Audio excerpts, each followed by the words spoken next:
I get frustration from a certain perspective. The iPhone 16 Pro Max looks the same as the iPhone 15 Pro Max, but after spending a week or so with Apple's newest iOS phone, I can assure you that there are significant and noticeable differences, including some that will forever change the way you use an iPhone.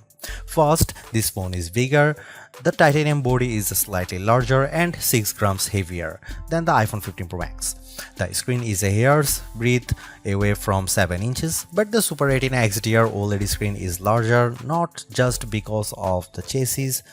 Apple slimmed down the bezels on the iPhone 16 Pro and Pro Max to give you a giant 6.9-inch canvas of bright, colorful pixels. The other major difference is a new button on the right side below the power or sleep or Siri button. Apple would prefer that we do not call it a button, though it is in part 1. You can press the recessed camera control button down and it moves, but it also has a haptic response that makes light presses feel like the button is moving. It even includes gesture recognition. While the new button's name and its primary utility speak to photographic pursuits, this is a customizable control that will soon offer one-press access to Apple's new Visual Intelligence Object Identification feature. On the inside of the iPhone 16 Pro Max is a faster and more efficient A18 Pro. It's not hugely different from the A17 Pro that came before it, and most customers will never tap into its true power, but it's clear to me that Apple's Pro line of smartphones are more than ready to live up to their names. If there was ever a pocket supercomputer, the iPhone 16 Pro Max might just be it. All this hardware is in some ways no more than a vessel for Apple's next big thing, Apple Intelligence. However, Apple's own take on AI is also the greatest source of frustration, as it's far from complete. In fact, early iPhone 16 customers won't see much of it at all unless they install an iOS beta. Features like writing tools, a prettier and somewhat smarter Siri, summaries of long emails, and Photos updates, such as creating your own memories based on a prompt, should show up soon after the iPhone 16 Pro Max starts shipping, but other features are essentially to come. There is no image generation, Genemojis, ChatGPT integration, or support for languages other than English, and Siri has yet to display any of its existing personal context capabilities, which might be Apple's secret weapon when it comes to winning the AI battle. Siri with Apple Intelligence will eventually be able to use what it knows about you from all your information on the phone to better help you get answers and get things done. All of this might show up this year or it might be next year, and that fact puts a little damper on my iPhone 16 Pro Max enthusiasm. If you are not buying this new iPhone for Apple Intelligence, then allow me to direct your attention to the formidable camera array. While it's not entirely new, there is a new and faster sensor behind the 48 megapixel main fusion camera, and the ultrawide makes a leap from 12 megapixel to 48 megapixel. The 5x optical zoom is mostly unchanged, as is the 12 megapixel true depth selfie camera. There are, however, myriad new imaging and even audio tricks that I'm certain every iPhone 16 Pro Max owners will love. There's 4K 120fps videography that can, via a new speed tool, be stopped down in increments to give your videos a truly cinematic feel. There are also new audio mix tools that, in certain environments, can add studio quality to audio that wasn't captured with a microphone. Apple has also added some new image styles and undertone controls that I'm not sure will get as much use as Apple would prefer. If you are asked to me, the choice between the base iPhone 16 and the iPhone 16 Pro Max is simple. You gain a ProMotion display, a 5x zoom camera, and Apple's most powerful mobile chip. The differences between the iPhone 16 Pro and 16 Pro Max, however, are more subtle this year. There's the screen size, 6.3 versus 6.9 inches, and the battery size, which results in at least an hour of extra battery life, and that's essentially it. The 5x Tetra Prism lens is now on both phones. Perhaps the only other notable difference is that iPhone 16 Pro starts with only 128GB of storage. In short, I love the iPhone 16 Pro Max. It's big, powerful, and for everything. Yes, I was playing a console level game on it using an Xbox controller because I can. It takes lovely photos that, even if you choose not to try out, the new styles and undertones are clear and color accurate. Apple Intelligence, which I accessed by installing iOS 18.1 developer beta, is a nice start with some cool features, but it's not yet a compelling reason to upgrade. I feel similarly about the camera control button. Don't get me wrong, I like the new button and I think it's full of untapped potential, but there's almost a bit of competition now between the 1-year-old action button and this new, arguably more sophisticated one. Those who buy any of the new iPhone 16 models will probably get a lot of use out of the camera control button and wonder how they used their iPhone without it. In the meantime, the action button might sit unused until Apple eventually shows it the door. It might seem like Apple's phone design strategy is now why mess with a good thing. In some ways, that's true. The iPhone 16 Pro Max doesn't stray far from the aesthetic first established with the iPhone 12, but also carries forward the myriad challenge made over the last few generations, like the smoothed out edges and new action button which replaced the silent switch on the Pro models last year. Its dimensions are close to those to the iPhone 15 Pro Max but enlarged by a few millimeters here and there. The 16 Pro Max is 163mm by 77.6mm by 8.25mm and weighs 227 grams. That's 6 grams heavier, 3.1mm taller, and 0.9mm wider than the iPhone 15 Pro Max. If you are comfortable holding and using the iPhone 15 Pro Max, I suspect you will have no trouble with the iPhone 16 Pro Max. I can't say the new phone felt substantially larger in my hand, but I do notice the difference in screen size. The bottom edge features microphone and speaker perforations, along with a USB-C port that, with the right cable, can support Thunderbolt 4 data transfer speeds. There's also a speaker slot along the very top edge of the display. Together with the bottom edge speaker, this phone can produce undistorted room-filling sound. Highs are sharp, mids are strong, and bass is good for the device size. Button placement is mostly identical to last year, with the volume buttons and action button on one side and the larger power or sleep or Siri button on the other side. They are joined, however, by a new button, camera control, roughly the same size as the power button. The camera control button is a multi-purpose control that can recognize physical presses and lighter presses to enable haptic response and gestures. It offers instant access to the camera and with those other presses and gestures to various virtual millimeter lenses and camera settings. The materials and build quality are once again excellent. Apple used grade 5 titanium on the body over a graphite-clad aluminum substructure.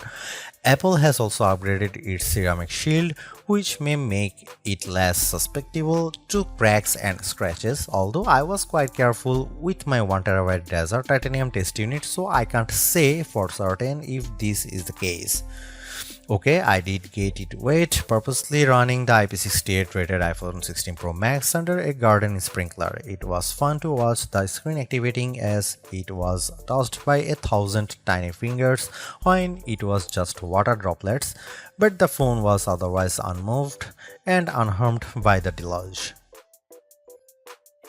Sometimes I wonder how Apple might say its next screen technology. Will it add duper to it so it becomes super duper Retina XDR display? I mean, it may have boxed itself into a corner, but Apple skirted the issue this year by leaving its iPhone display technology pretty much untouched. This is a giant screen, 6.9 inches, achieved through a combination of a slightly larger chassis and pleasingly thinner bezel. There are more pixels than last year. The iPhone 16 Pro Max screen is 2868 by 1320, while the iPhone 15 Pro Max is 2796 by 1290. There's more pixels but not a higher density. This is still 460 ppi and so falls behind the Samsung Galaxy S24 Ultra's QHD Plus display, at least on the ppi front. Apple also didn't mess with the dynamic island, which remains a useful and fungible information peel in the upper portion of the screen. It houses Face ID, depth sensors, and a 12 megapixel true depth camera. The camera takes excellent selfies and is my go-to for biometric unlocking. While the display's core specs haven't changed, they are worth noting. It's a white color gamut screen that supports HDR. True Tone always on display means you can see a less saturated version of your lock screen without unlocking the phone. 2000 nits of peak brightness outdoors and Pro Motion. Speaking of which, everything I did on the iPhone 16 Pro Max looked fantastic. I don't even notice the dynamic island when it's inside one of my games, and streaming videos via the likes of Netflix tends to crop out the cutout. I know everyone wants to talk about Apple Intelligence, but it's the changes to the core iOS 18 platform that will have the biggest impact on your iPhone 16 Pro Max day-to-day use. Photos, for instance, has gotten a huge overhaul, and one that I'm not entirely sure makes it better. It's a situation of who moved my cheese, as many of your core features may have shifted or been replaced. The Photos app now defaults to search and collections, which might throw people who are expecting to see their photo library. Still, if they get used to using search for some natural language queries that yield useful image results, they might be pleasantly surprised. The iOS interface is now more customizable, and if you want, you can leave spaces in your app grids.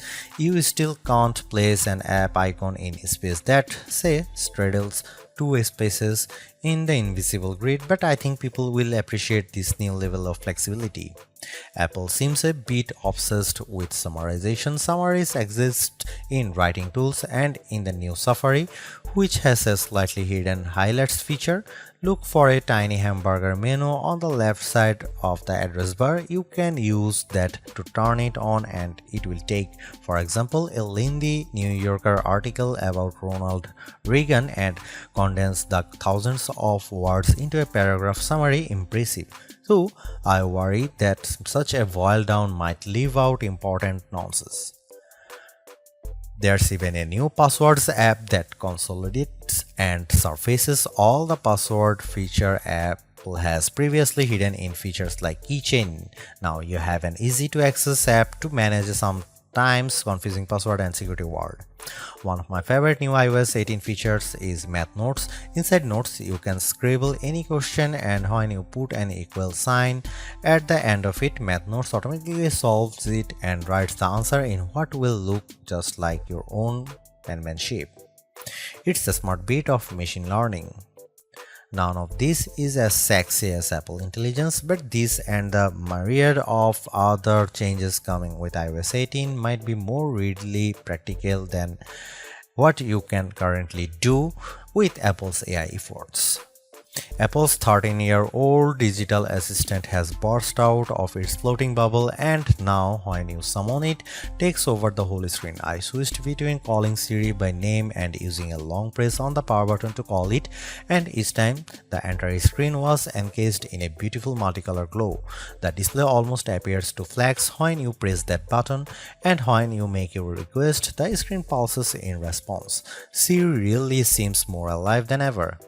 This, too, might be the most exciting part of the update. Apple Intelligence features that give Siri access to information about you on the phone to make its responses more contextually relevant are not here yet, nor are app insights that might help dig into applications to enable features and actions. Instead, we get a Siri that is somewhat better at handling the ahs and ums that sometimes happens when you are trying to craft a Siri prompt. I found that Siri can understand some confused talk, although if you are nearly incoherent, Siri will be lost too.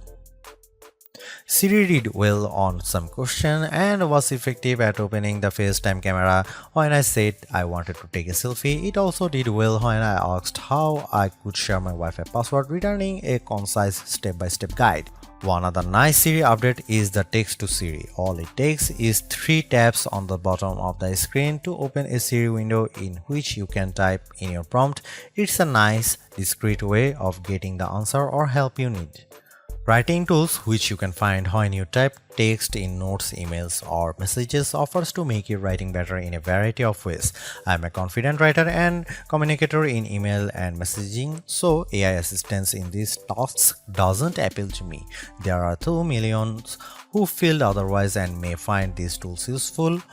I noticed how while writing tools offers to make your text more professional, concise and friendly, it does a stellar job of never losing a misconstructing the meaning of your original text. Photos is where Apple Intelligence shines. The new cleanup option in Edit is effective at removing unwanted objects from phone. When I opened a photo and tapped the cleanup eraser icon, it immediately offered to remove a few people from the background of my photo. I wanted to keep them, so I choose an object I wanted to remove, drawing over it. Precision is not a necessity. I drew over parts of it and cleanup identified the complete object. When I took a picture of my wife at an outdoor restaurant, I noticed that you could still see all the cars parked behind her. I used cleanup to remove them one by one. It did a good job. In all, Apple Intelligence shows early promise, but compared Google Gemini and Galaxy AI, it seems a bit limited. Siri still doesn't have that open LLM feel where you could ask it almost any question or solve any problem. There is no AI image generation, not even the promised Gen emojis.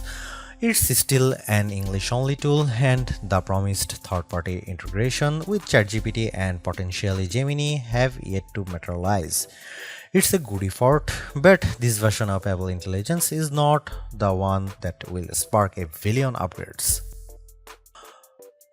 While Apple hasn't radically changed the iPhone's camera array, there are enough changes in hardware, software, and image processing, along with the aforementioned camera control button to make the imaging system feel fresh and new.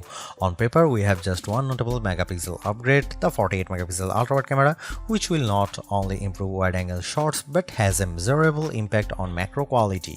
Still, even though Apple didn't squeeze a much higher pixel count into the main camera, it did upgrade the sensor and is promising much faster shutter speeds, and the autofocus is now enhanced with dual autofocus sensors.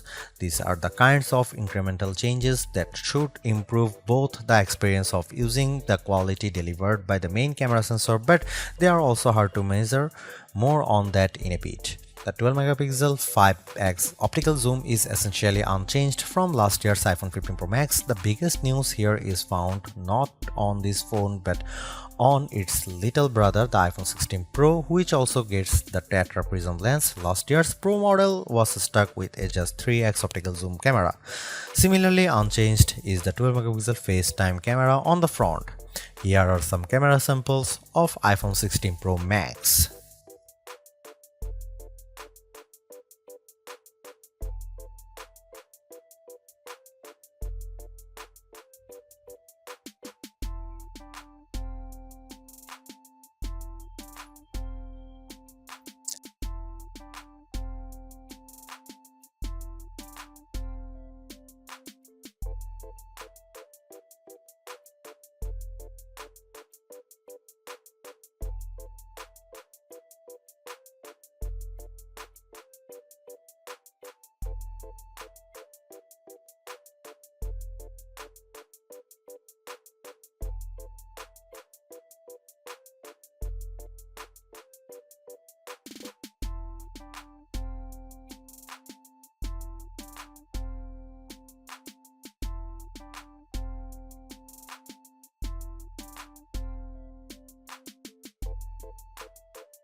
By every metric, the iPhone 16 Pro Max's new A18 Pro SoC is a beast. It outperforms the A17 Pro and Qualcomm's Snapdragon 8 Gen 3 in most benchmarks, while Apple isn't backing the CPU with as much memory as you might find in, for instance, a Google Pixel 9 or Samsung Galaxy S24 Ultra. The iPhone 16 Pro Max and its A18 Pro chip make good use of the 8GB it has. That the iPhone 16 Pro Max is essentially a mini computer in your pocket should surprise no one. Apple Silicon has provided ample power for everything from everyday productivity tasks to 4K video editing and AAA console gaming. The A18 Pro is no different, but in this case, we have an even larger canvas on which to enjoy its benefits.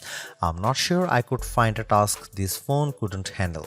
If I have one criticism, it's that the phone does seem to get a bit warm during, for instance, gameplay and video editing in CapCut. I don't know if this is the graphite covered aluminum substructure more efficiently delivering heat from the chip to the body or the phone overworking. The good news is that this does not adversely impact performance or battery life. Call quality was good, and I am pleased to see that this is now a future-leaning platform with Wi-Fi 7 support. There's also Bluetooth 5.3 support and second-generation ultra-wideband. It helps in my Find My app, which I used when I purposely misplaced my new AirPods 4. In the US, the iPhone is now eSIM only, which I like, although some people miss the physical SIM card. I appreciate the ease of switching eSIMs from one phone to other and how easily the iPhone 16 Pro Max lets you switch between multiple eSIM numbers on the iPhone 16. The iPhone 16 Pro Max have everything we have come to expect in a year-over-year upgrade even without Apple Intelligence. The 6.9-inch iPhone 16 Pro Max have a slew of upgrades including a good battery life, outstanding photo and video chops and iOS 18. The iPhone 16 Pro Max are excellent phones worthy of a spot in your pocket if you can afford them.